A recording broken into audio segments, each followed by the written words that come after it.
మాది రాయలసీమ. నేను ఈరోజు చికెన్ ఫ్రై చేస్తున్నాను. నా స్టైల్లో నేను చేస్తాను, చూద్దాం రండి. చికెన్ పసుపు వేసి కడుగుతున్నానండి ముందుగా.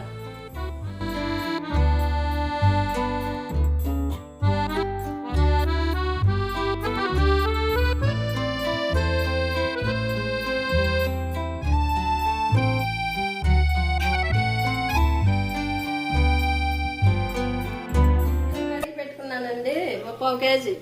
ఇప్పుడు ఒక స్పూను ఉప్పు వేసుకొని కలుపుకుంటానండి. అరచెక్క, నిమ్మకాయ.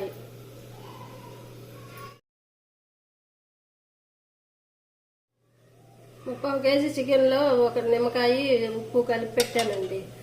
ఒక ఉల్లిపాయ, కొద్దిగా కొత్తిమీర, 2 రెబ్బలు కరివేపాకు, 4 పచ్చిమిరపకాయలు, కొంచెం అల్లం వెల్లుల్లి పేస్ట్, ఒక పిరికెడు జీడిపప్పు అండి. స్టవ్ ఆన్ చేస్తున్నానండి. నూనె వేస్తున్నానండి. ఇప్పుడు కొంచెము ఫ్రైకి ఎక్కువే పడుతుంది కదండి, అందుకని కొంచెం ఎక్కువ వేసాను.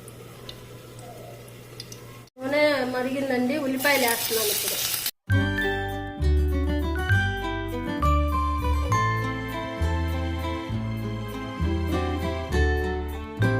ఉల్లిపాయలు వేగాయండి. ఈ మాత్రం వేగితే చాలు, మళ్ళీ చికెన్తో కూడా బాగా ఫ్రై అవుతాయి కదండి, అందుకని చికెన్ వేస్తున్నానండి.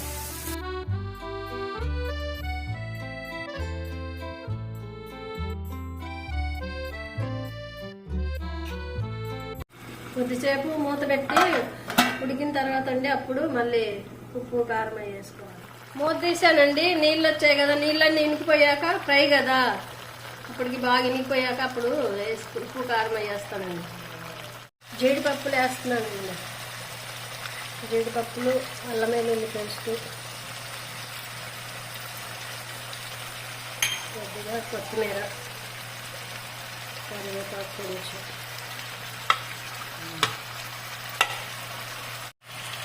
కారం వేస్తున్నాను. ఒక 2 స్పూన్లు అండి కారం. కొత్తిమీర, కరివేపాకు కూడా ఇప్పుడే వేసేస్తున్నానండి అంతా.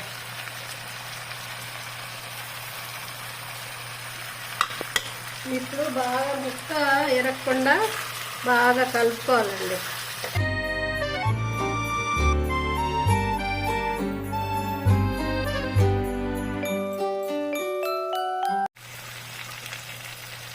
ఒక స్పూను ధనియాల పొడి వేస్తున్నానండి. గరం మసాలా కొద్దిగా.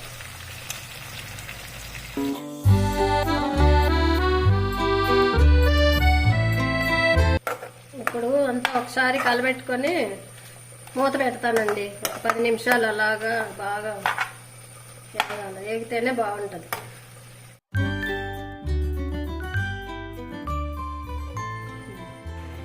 ఇంకా అయిపోయిందండి, దింపేసుకోవడమే. అయిందండి, చికెన్ ఫ్రై అయిపోయింది. ఇప్పుడు పప్పుచారు చేసుకున్నాను. పప్పుచారు వేసుకొని చికెన్ నంచుకొని తింటాను. చూడండి,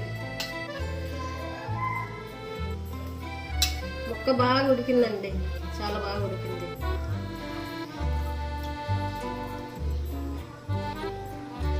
సూపర్.